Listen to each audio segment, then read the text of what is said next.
All right, good morning, everybody. Thank you for joining us. We're going to let other folks just kind of trickle in. So welcome to our webinar. We're going to talk today at this webinar about UI patterns for complex data sets. Some folks are already familiar with us. Some other folks are not as familiar with Expero. My name is Lynn Bosnick. I'm the person on the left there. I'm co-principal of Expero with John Morkis. My background is in UX strategy and design. And sitting next to me. Hi, everybody. This is John. My background is in psychology and user research, things like usability testing, user interviews, getting inside the heads of end users. And just briefly, a little bit about Expero before we get into our topic of patterns today. So Expero focuses on user experience for complex software applications and websites. These are main areas that we play in, typically applications, B2B applications, some B2C applications where things are more complex, enterprise software, cloud apps, mobile apps, apps for truly big data. We also work on more complex websites where people are interested in moving specific metrics, and B2B marketplaces, a lot of work in responsive website design as well. And we also do a fair amount of what we term as innovation work, and that is helping companies sort of crystallize their vision for something that maybe doesn't exist yet. This could be taking ideas that exist in R&D and figuring out how to productize them in terms of user experience, disruptive technologies that people are conceiving of that don't exist, that we have to come up with a model for. And on the left, the screenshot that you're looking at is an example of some of our recent innovation work where we're doing a lot of work on large touch screens. So ghosted there in purple is an end user who's sitting at something that's kind of like a drafting table that is a large touch screen.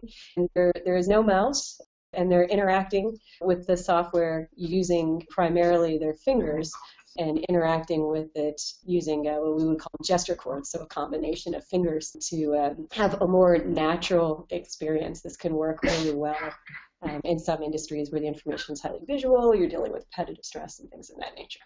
And we have a whole separate pattern library for this project or these types of projects that we're not going to go through patterns for this. That's an excellent point, John. Yeah, we have patterns for all kinds of different user experiences, and we're not going to be talking about patterns for gesture chords today. But if that's something you're interested in, let us know, because we do training and webinars a lot, and that may be a topic we're going to cover in the future if there's an appetite for it. So generally our capabilities are user experience design, user research, obviously UX patterns, pattern libraries. We do a lot of training. I mentioned we do some amount of innovation work and also UX strategy, helping to get new ideas off the ground, coming up with your overall framework approach to UX in your market, things of that nature. And we have many clients, many different industries, companies of all shapes and sizes. This is a little more background on how we think about user experience, and something for you to think about as it applies to your user experience. And that is, we think about user experience very deeply. We think of it as having many different layers. So this top layer here, visual design, do you see my cursor? This is often what people react to as being their user experience. So it's the layout, it's the fonts and the colors. And that is all good stuff and really important, but the reality is typically successful user experiences are doing a lot more than that. So a lot of business problems that you're probably trying to address through your user experience are achieved much deeper in the stack. So for example, at the bottom here, at the base level, having a really good grasp of your user audience and their needs and their goals with your technology, and the next layer up, understanding the functionality, or what we would call the usefulness that your users are going to get out of your technology. And then as we traverse further up the stack, thinking about how we're going to move around, so your information architecture, detailed interactions within specific tasks, and our UI patterns tend to live at this layer when we're thinking about detailed interactions. But all of these layers need to work together, in a concert. So we encourage our clients and encourage you to, if you've never thought about user experience this way, think about your user experience as running much deeper than just that surface layer that often is thought of as user experience. Okay, so let's get to the topic at hand. Let's talk patterns.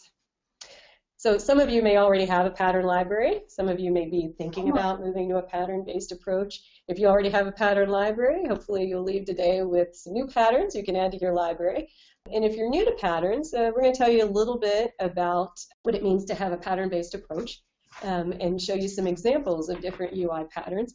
And if you have further interest talking with us about how to start a pattern library in your organization, and we're happy to do that. Okay, so really quickly, a little bit about why you might want to use a pattern-based approach in your organization.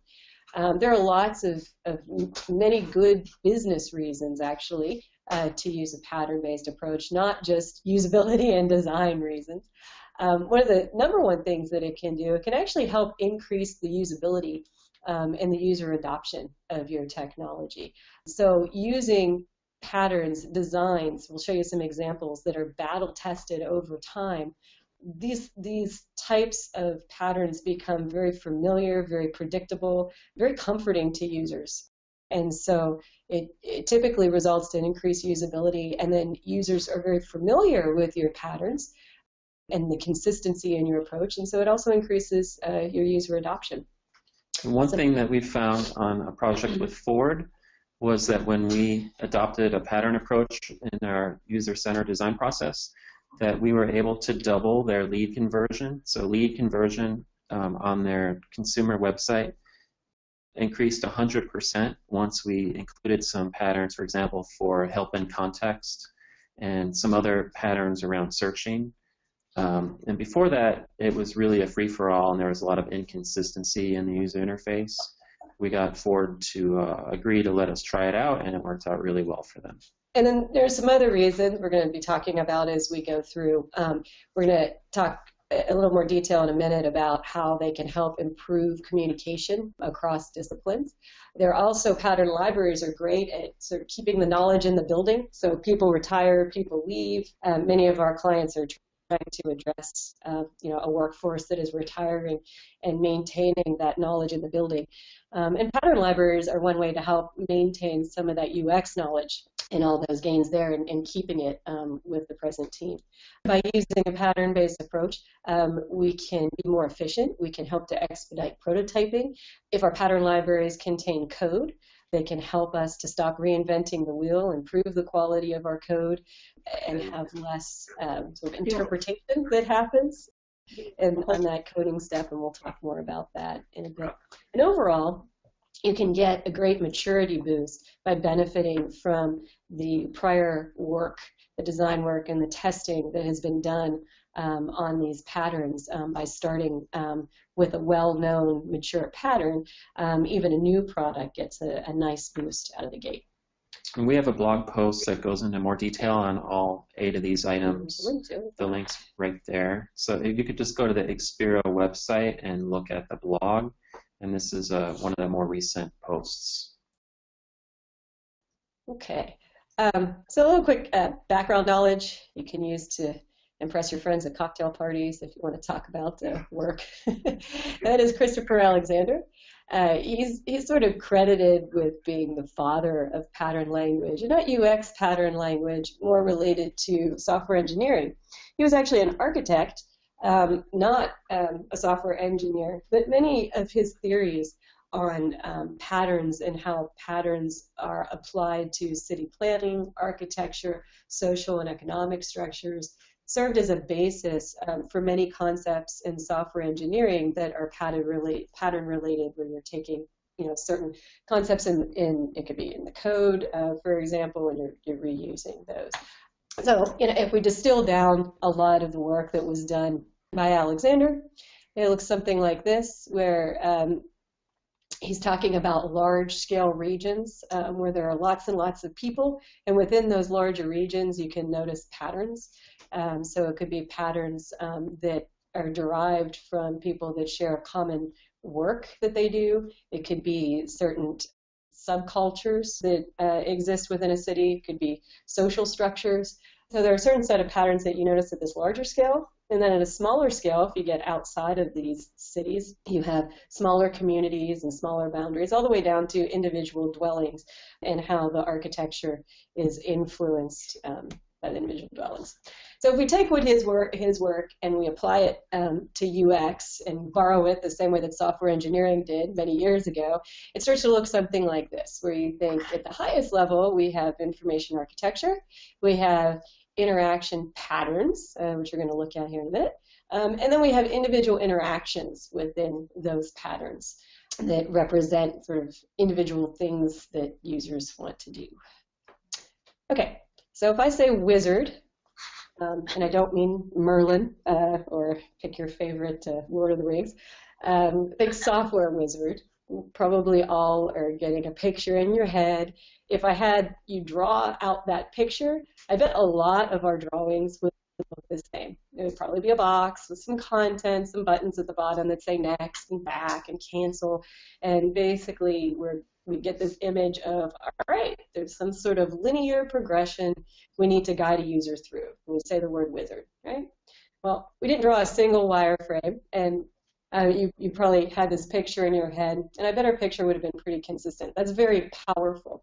One of the things that patterns can do is create a common language for communication. Imagine if you have a library that has 50 or 100 patterns in it. Imagine how much you could expedite the conversations that you have across discipline if we're all talking about the same thing without having to draw a single wireframe. Oh, I'm going to use a drawer here. I'm going to use a wizard here. I'm going to use and we all know what we're talking about. And this doesn't replace wireframing, but it can help to expedite those conversations and get people moving and get people aligned. So it gives us a whole other language for communication, particularly across discipline. It can work really well. And for teams that are not co-located. Okay, so what is a pattern? At the highest level, designers will talk about a user interface pattern is a good solution to a common problem. So a very, very simple pattern would be a breadcrumb, right? So a breadcrumb would be a series of usually links that allow us to navigate upward or into the middle of some taxonomy that we've traversed, right? Most people are familiar with breadcrumbs. That's a simple example of an interface design pattern. This is an excerpt from our pattern library. We have a little over 100 patterns that we've battle tested since 2003. And our patterns tend to focus on situations that are a little more complex and dealing with volumes of data. One important thing to note and why it's highlighted here, if you go into Google and you say, I'm interested in UI patterns, you're going to get a lot of information back. There are a lot of sites out there that will claim to have patterns, and they're really not battle tested. They really aren't patterns. They're interesting inspiration, but to have something really be a UI pattern, get all those benefits that we were talking about, it really needs to be tested over time and honed for it to really be considered a pattern. And we test with representative users before we call something a pattern and put it in our pattern library. Typically, our patterns have worked in multiple industries as well, so different users and different industries. All right, so these are the patterns that we're going to look at this morning. And we've obviously given them names. You know, you can call them what you want, whatever makes sense in your organization. So the first set of patterns that we're going to look at are patterns to aid in viewing data in a table. So the way this works, because we're in PowerPoint and we're not actually in our pattern library, which is HTML based. We've got the name of the pattern up here, a little detail about the pattern on the left, and then we have an example of the pattern on the right. Some of the examples are static, some of them contain video, and you'll see a little clip rolling as we talk about it. So this first pattern is an inspector. So we've got a data table here on the left. We have something selected, and we have our inspector over here on the right offering more detail about this particular item that's selected. the inspector does not always need to appear on the right. We get asked that a lot. It could appear somewhere else. Having it on the right or the left is a little more responsive friendly. So if you had this pattern and you wanted to use it on a desktop and then use it on a tablet, having it on either side would make it work better for responsive. So that's why we're showing in this configuration today. An inspector is great for allowing users to view metadata details about something without having to leave where they are. So we don't always have to click through to another screen to see the details. A lot of times it can be valuable to surface some amount of details in the same view. Contrasting that just a little bit, something we call a threaded inspector. And it's very similar in concept. Inspector being over here on the right, now we're giving it a little more real estate. The main difference between the inspector and the threaded inspector is that a threaded inspector is going to allow us to select multiple things at the same time. And so that could be really nice if you're in a situation where users want to be able to compare between, different items. And you can select more than two. It really depends, on amount of detail that you want to show and, how many you let them select at a time. Another example of a different way of viewing data on the table. We've borrowed from Kanban, for those of you that might be familiar with Kanban as a project management process that can be applied to Agile. Kanban tables are great for exposing an underlying process or an underlying set of statuses. And I'm going to jog back here for 1 second. What we've actually done, and we use these two examples so that you can see it, is in this original table that we happen to have here, we've got all of these different statuses. But another way to view that table, which in this app you actually do at the top left. Now, that's not really part of our pattern. The table is the pattern. You can navigate to it in a lot of different ways. But we went from this list view to now the Kanban view, and the Kanban view is prioritized on that one column. So all those items that were in the data table, we now see them exposed by status, right? And that's what Kanban does in real life too. And we found this to be a very handy pattern inside of technology that has nothing to do with running an agile software development process. This is a very handy way to be able to view data in a table beyond just being able to sort it. This is a very, very popular one for us. At some point you want to think about the number of columns that you're exposing. We often get asked that question. Horizontal scrolling, not great. Sometimes it can work, so you do want to be cognizant of that and think about that. And here, further, we've combined the inspector with the Kanban table. So this is selected, and you could see more detail by clicking through, but we can also see detail over here on the right. Another way, so the Kanban table is one way of kind of changing things around, saying status. It won't work.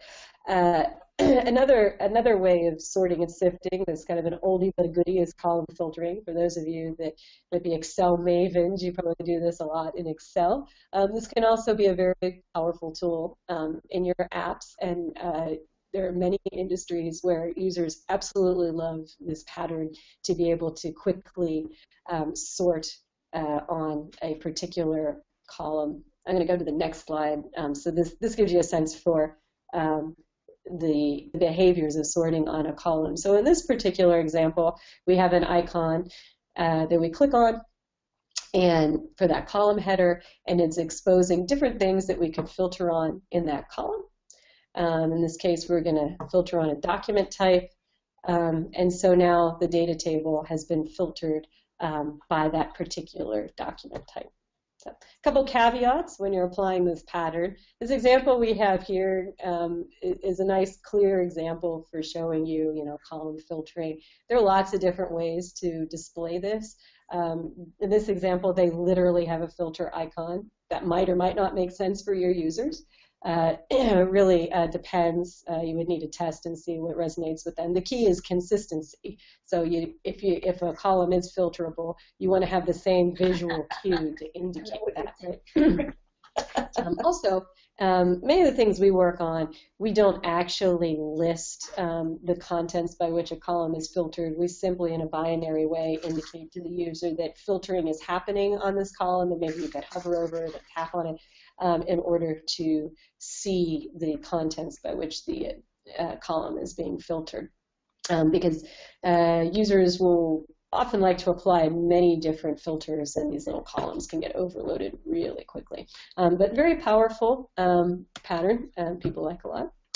Another oldie but a goodie data tables is the ability to display multivariate data in the same table. Not so long ago, Firefox actually looked like this and was still managing their bookmarks this way. And you'll see a lot of this whenever you're looking at content systems where there's a lot of discussion happening, like communities, for example, and you want to see a discussion thread. But the key here is what we're doing is we're marrying hierarchical information along with other criteria that map to each node of the hierarchy. So that could be very powerful if you need to marry hierarchical information along with other details. We're going to look at a few patterns for situations that come up a lot when you're just dealing with large data taxonomies. So a very common problem, bloated hierarchies. Hierarchies come with almost every UI toolkit available. They are overused because they're easy. They're very easy to implement. It's very tempting to take data in your object model and just visualize it in a hierarchy. So consequently, hierarchies often are abused. They become bloated, they become slow and difficult to use over time. General rule of thumb is if a user is, we use the word quote unquote routinely traveling 3 to 4 levels deep, it's time to rethink whether a hierarchy is the right fit for you. And or performance-wise, if someone clicks on a node and they have to wait time is noticeable, then it's also time to probably rethink our hierarchy. It's bloated. Let me jog back to routinely here for a minute. By routinely, I mean if a user traverses 4 levels deep, but then they do work at that level for 30 minutes, that could be okay.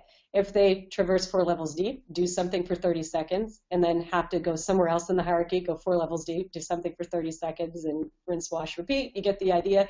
That's pretty inefficient, so it's time to rethink things. So a couple of patterns around inefficient hierarchies, if this is you. So sometimes we get lucky, and we can actually filter a hierarchy. That's not always the case, and we'll show an example around that when it's not the case. But sometimes we get lucky, and the data is such that you can filter a hierarchy and you can maintain the integrity of the hierarchical structure in doing so. And this is an example from the automotive industry where that is the case. Automotive data just lends itself to filtering, which is very nice. There's a lot of similarity in the taxonomies. So in this case, what we were doing is in this example, there's a hierarchy here on the left. We have some filters up here where you can search year, make, model because it happens to be automotive. It does not need to be 3 filters. It does not need to be on top of your hierarchy, but it should be in proximity of your hierarchy that we're filtering, and then we're updating the hierarchy. That's what's happening. Now, a little detail on this. First, if we're going to use this pattern and filter a hierarchy, we have to be honest about our performance. And by honest, I mean, if the user starts clicking on a filter, is it going to take several minutes, or is it going to be noticeable wait time for this hierarchy to update? If so, then we should just have an update button. The user will actually appreciate that more than having to wait for all of these different filters to chug along. Sometimes the performance is fast, and then you don't need one, and that's okay. Another type of pattern we apply a lot to hierarchies that cannot be filtered is something we call filtered hierarchy parenthetical lineage. And that is most hierarchical data. Unfortunately, if you start filtering it, it becomes difficult to maintain the data taxonomy of the hierarchy. Yet, it can be really important to users to be able to have access to that lineage information. So this is a pattern that allows you to do that. So let me walk you through. We have a very simple taxonomy here. It just happens to be geography. It could be anything. It could be many levels deep. This is just a simple example. But we're going to come in here and we're going to filter the hierarchy. And we're going to say we're interested in Paris. And so, well, did you mean Paris, France, or did you mean Paris, Texas? And the user can hover or tap and get access to all of that lineage, that is important on that node, but yet we've now made the hierarchy more efficient so that they can access what they need to access quickly. Okay, a couple more filters here to look at that are interesting. So this one, there are a lot of, date range, nothing, it's been out there for a long time. But there has actually been some progress made in the last couple of years on date ranges that is interesting and applicable to the domains that we're working in. And that is adding contextual elements to searching on a date range.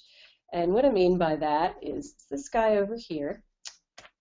We're going to show that in detail. So rather than just having a standard date picker, Kayak is a good example of this. They're prompting the user with just a little language here saying, well, this represents your departure date. This represents your return date in the case of searching for flights, right? So just a little context can go a long way. And we use this a lot in applications and websites where the field is for something very specific. It's not just, any date that they want. The date is going to indeed filter the information in a very specific way. So it's just a slightly different spin on date range filtering. Of course, the more traditional way of doing that would just be having these open fields, which can work too. I encourage you to think about if your users could use a little prompting, if it would help them, especially if you have many different date selections. So another example, something we call attribute results refinement. And what we're referring to is, using Kayak again as an example, in this case, you've done some searching for airline flights. It could be searching for anything. And now we still have a pretty large data set we're dealing with. So on the left here, we've got all of these different attributes that we can use to refine our result set. And, excuse me, we are going to interact with these attributes, and it's going to pare down the information that we're seeing, right? So that could be a really handy thing. You could mix and match. We're not showing examples today, but we have lots of patterns that show kind of a hybrid approach. Amazon's a good example of this, where you could start to mix and match and relationships and or relationships. Kayak is mostly a set of and relationships with checkboxes and sliders. Amazon, for example, will force you to click on a link or a facet that then reveals some additional checkboxes or other things, so they're kind of mixing it up. So you could do a lot with this. So taking this pattern, so we've got our attributes over here on the left. If you do this already in your technology, or if you're thinking that you need to further refine search results or data that the user is seeing, keep in mind everything is not a checkbox or a slider. This is a screenshot of Endless, which is a little bit older, but it's an excellent example, so that's why we're sharing it. So Endless ended up being acquired by Amazon. They sold shoes, so the similar site today would be a Zappos. But what they did here is really nice. Instead of just having checkboxes, they're using the attributes in two ways. They're allowing the user to interact with them, but they're also giving the user information to say, hey, these sizes aren't even available, right? You can click on the white boxes, but we're just going to gray out the things that aren't even available, right?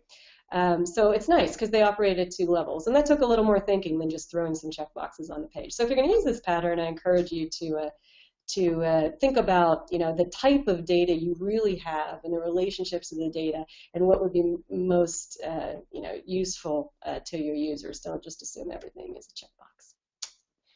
Okay, I think this is our last pattern here. And that is tag-based filtering, and then a slightly different spin on it that we find to be powerful. So getting away from just doing filtering, more traditional filtering where you might have a series of drop downs or something on a screen, is tag-based filtering. So you can have, so our tags are up here. You could have tags that are canned. You could have tags that are ad hoc and just defined by the user on the fly. You can combine them to be very powerful. Google Drive is a good example of this. So Google Drive actually has tag-based filtering that is canned. So we've got some different filters here. And the user can also further add their own ad hoc filter. So it's a very powerful pattern. We use it a lot. A couple of caveats. When we use this pattern, I'll show you an example here in a second. We actually don't, let me back up here. Their affordance is over on the right. In our testing, we have found, at least in Western culture, where it's left to right reading, people miss that affordance on the right. It's too subtle. We typically put our affordance on the left, indicating that there are some predefined filters from which the user can select. And we have it be a little bit bolder as well, so that's something to note. The other thing that's not great about Google is that the relationships are not clear on the tagging. So there are some relationships in the tags that invalidate other tags, and so that's something to consider, the kinds of predefined tags that you would offer and how to make it clear to the user that if you select one predefined tag, it may invalidate another one. Okay, so we take this, and as I was explaining, we're gonna add another layer here that we find to be particularly powerful, and that is adding additional operands to the tag-based filtering. So as I mentioned, we have our affordance over here on the left. It does not need to be a plus sign, but you get the idea. It's more visually prominent in left to right reading. It's right where the eyeballs are going anyway. And so here we're going to pretend that we just select a simple filter. We've got software, hardware, servers. So we're going to pick software. And you notice there's a little affordance here on the left. We're going to also do an ad hoc tag.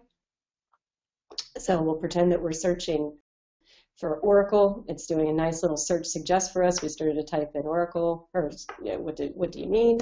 So the user picks one. And so we've got our predefined tag on the left. We've got our user-initiated tag over here on the right, both of which have an affordance that would allow us to include in this case it's an operand, so an include or an exclude, the implicit being that everything is included that you select or that you enter, but it gives us the opportunity to exclude. So now we would be saying, I want to filter by software, and I want to see everything except Oracle 10.1, which can be very powerful. It also doesn't always need to be operands. Gmail is a good example of this, or depending on what mail client you use, but they allow you to get in there and filter. So when you use it, when you search on a word, well, what did you mean? Did you mean that you wanted that word to be the subject? You wanted to just have that, if that word shows that word, the sender. So the layer that you put on here that's the additional criteria could be anything. In this case, we're showing an operand example, because that's a very powerful one we see a lot. And there you go. And this is a pattern that you want to be sure to test with your representative user audience. Some of our audiences find this really great. They love it. And others, it's a little bit too complicated for them. Yeah. So you need to be careful with this one. Yeah. But should you need it, particularly what we have here with the exclude case, the right user audience finds this very powerful when they're dealing with large volumes of data. Oh, and there we go. I actually did have the email. Look at that. So that's the email example I was mentioning. John's email. Okay. And it's going to keep going here. There's only a couple more slides, and then we'll pause for questions. So I'm going to just wrap up by talking a bit about some of the business benefits of a pattern-based approach and why you might want to do this in your organization. So not only do we have a pattern library of our own that we've researched and battle tested with hundreds of patterns, but we do a lot of research around this, and there are things that we're always tracking with the work that we do. And by moving to more of a pattern-based approach for UX prototyping and then development, organizations often we'll see as much as a 50% increase in their overall efficiency. And by overall efficiency, these are the bullets listed here. These are the types of things that we're talking about. If you have code in your library, your code recycling, that additional language communication, like what I said, wizard a little bit ago. There's a whole other language there that we can use to communicate now across discipline. It can help expedite prototyping efforts. We're keeping knowledge in the building. So all these things go into that 50% increase. And also, patterns play very nice with rapid development methodologies. So it's Agile and Scrum, Kanban, take your pick. Another statistic that we track is something we call design quality loss. And that is, you could have the best, most detailed prototype, design specification, but all those things to go from we have a prototype and spec to we have production code require an interpretation step. Very seldom do prototypes and prototype code become the actual GA release. So in that interpretation step, in some organizations, we've seen as much as a 20% loss, which is huge when you start to think about that over time, particularly for organizations that are likely already investing in user experience by creating prototypes and very detailed specifications and things of that nature. Now, if you have a pattern library that contains very explicit examples as well as code that can be reused, styling, behaviors, all those great things, that can be reused. Now we've really limited that amount of interpretation work that needs to happen, and we're impacting that design quality loss in a positive way.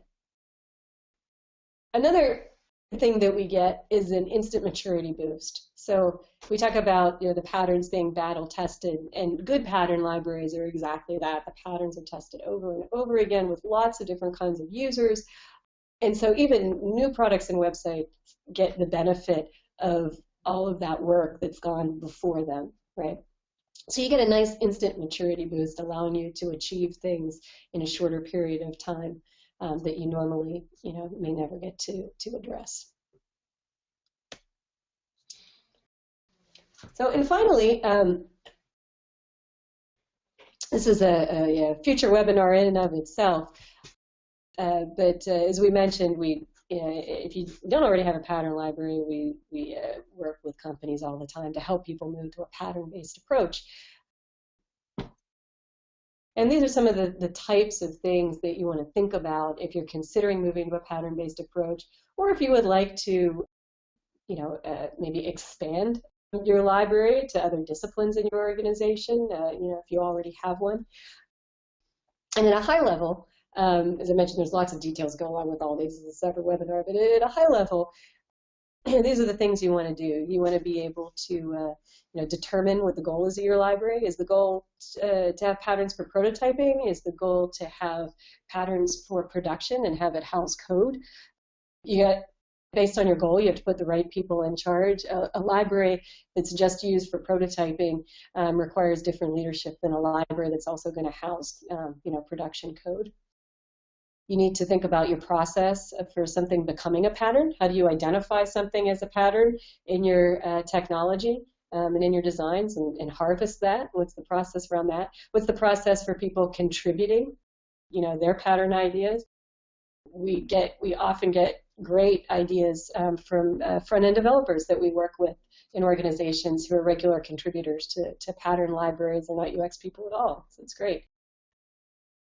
And thinking about rules of engagement for the library, what your standards are going to be for the library, what type of information you want to include with each pattern, all these things. We made some suggestions here, just some very basics with our patterns today. We had an example of sort of problem statement that the pattern solves, when to use it. Another great thing to include can be when not to use the pattern as well.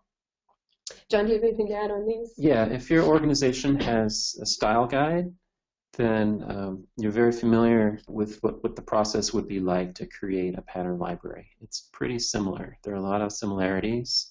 There are differences too, but both will help you achieve consistency and will improve usability, etc. So it might be the same folks who helped create a style guide would be involved in creating or updating a pattern library for you. Thank you, everybody. Yeah, thank you for your time. I hope it was useful. Bye, everybody.